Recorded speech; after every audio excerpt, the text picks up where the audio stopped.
Hello, and you're very welcome to the show, Kinvara People with Mary Meyer.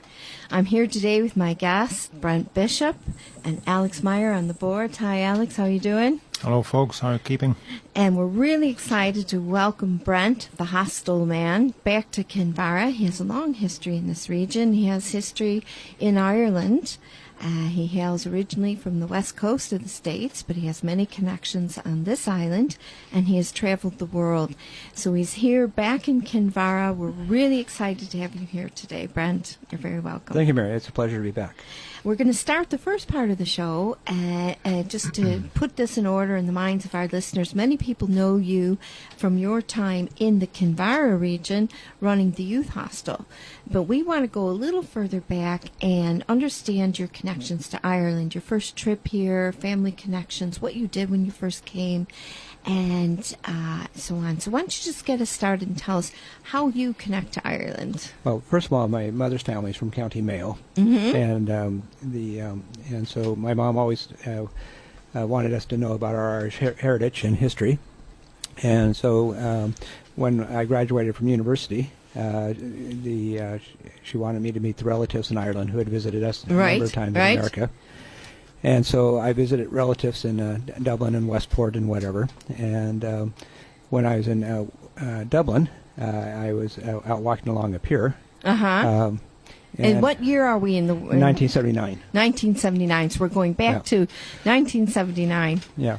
And so I was with a girl I met who was studying nursing, and we were taking a walk in Dunleary. Yes. And I was wearing a hat, and a boy jumped over the wall and decided to knock the hat off my head. All right. Yeah.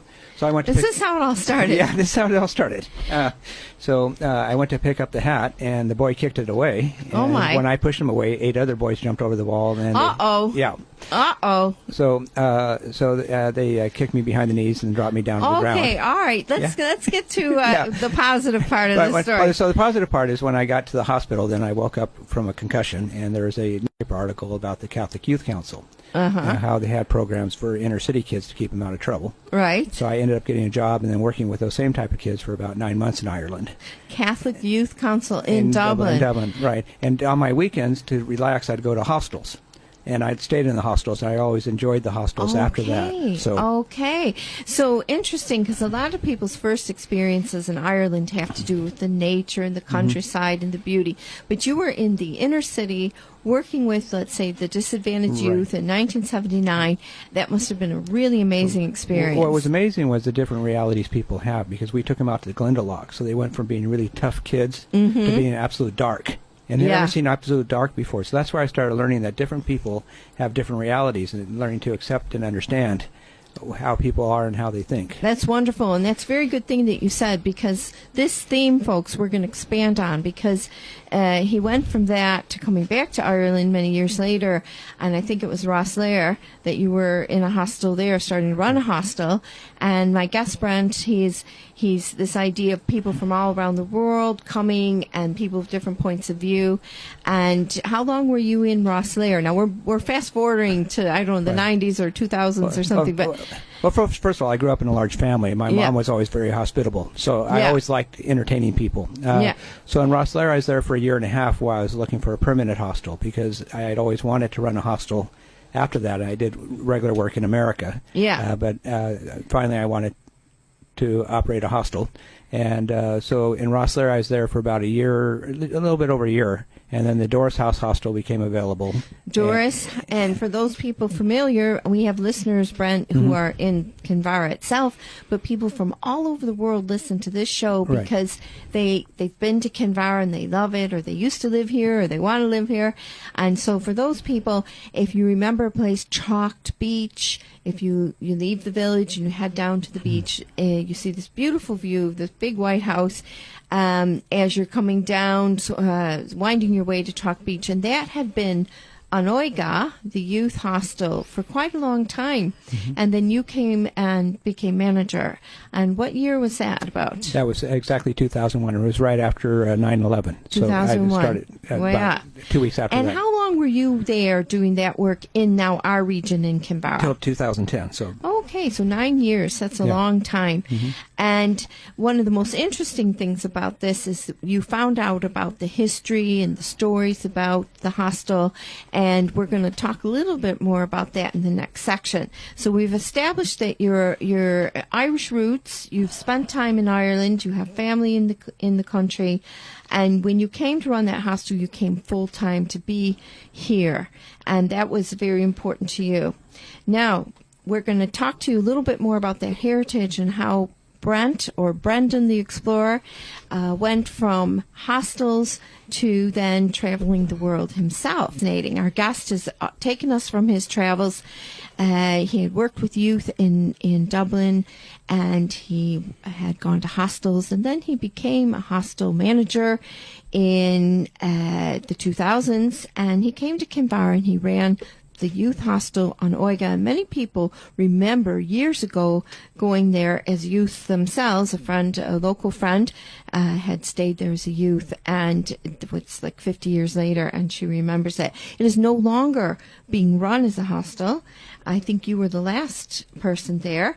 So you had guests of the world, and from guests of the world, you became a world traveler. So tell us a little bit about your experience. How many people did you have stay at your hostel? Okay, in the 10 years I was there, I had about 70,000 guests. 70,000. 70,000. Yeah. That's a lot of people. And it's about 7,000 a year. So, Mm-hmm. but what I enjoyed was the balance between the local people, the blow-ins that were creative, and the hostel. So I had people that were interesting in the village. I had interesting visitors. Then I had hostel helpers who are from around the world who wanted to improve their English. That was a very interesting part of what you did there. So the mostly young people Right. who were from non-English speaking countries would volunteer, and they would be able to get a lot of work experience and learn English, and then you had to also manage those people. And for me, it's a very rich experience because I had the locals I met, and it was really fun meeting the Maddie Whalens and other people of the world and getting their experiences. Then having these young people come and helping them with their English. What were some of the countries that they came from? They came from Chile, they came from Israel, they came from Spain, from France, from Switzerland, from Germany, from Holland,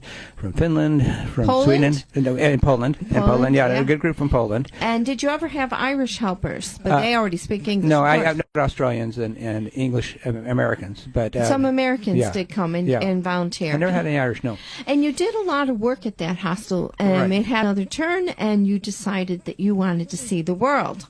So this is interesting to me. Now, how did you put it? They saw you, and then you had to go see them, or something. Yeah, like what that. happened? The recession occurred, and so Anna wanted to close the hostel down for 6 months out of the year. And I'm not the type of person who closes down for 6 months or 6 minutes. No.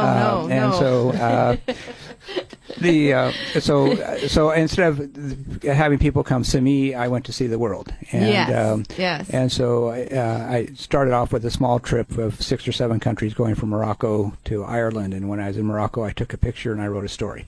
Yes, well, you're getting ahead of yourself because we're going to talk about that in the third section of the show. But we're just talking about, now, you had been in how many countries in Europe, and then... Okay, before I started this journey, I'd been to 36 countries around the world, just in my life, working at the hostel and traveling around. Oh, because that was pre-world travel. Before world travel. Now I've been to 81 countries. Right. Yeah. So you were a traveler, but when you got out of the hostel business, you did spend time in Southern Europe. You spent some time in Arizona in the States. Right. But then the story takes a turn, and we're going to set you up for the third part of the interview right now before we start our music, because this is when your life really changed. I think it is spectacular what has happened. And you decided that you were going to now take yourself really literally and just take yourself to the world. And this is different than like a little, like you would take a holiday or a trip or you see a European country. This was you getting on the road for years.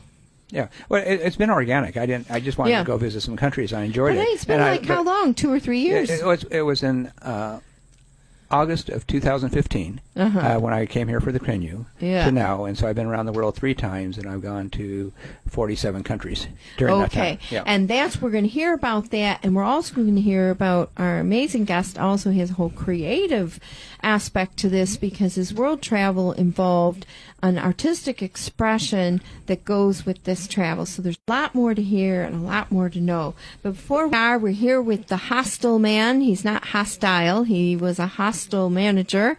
And he has many, many stories, and we're really only just getting little bits of it because we're putting the thread together of a person who had come to Ireland from the States with Irish roots, had been involved in the youth in Dublin, started running hostels, and then switched from that to becoming a resident in hostels all over the world. And our story left off before the break where he was talking about how he got started on this idea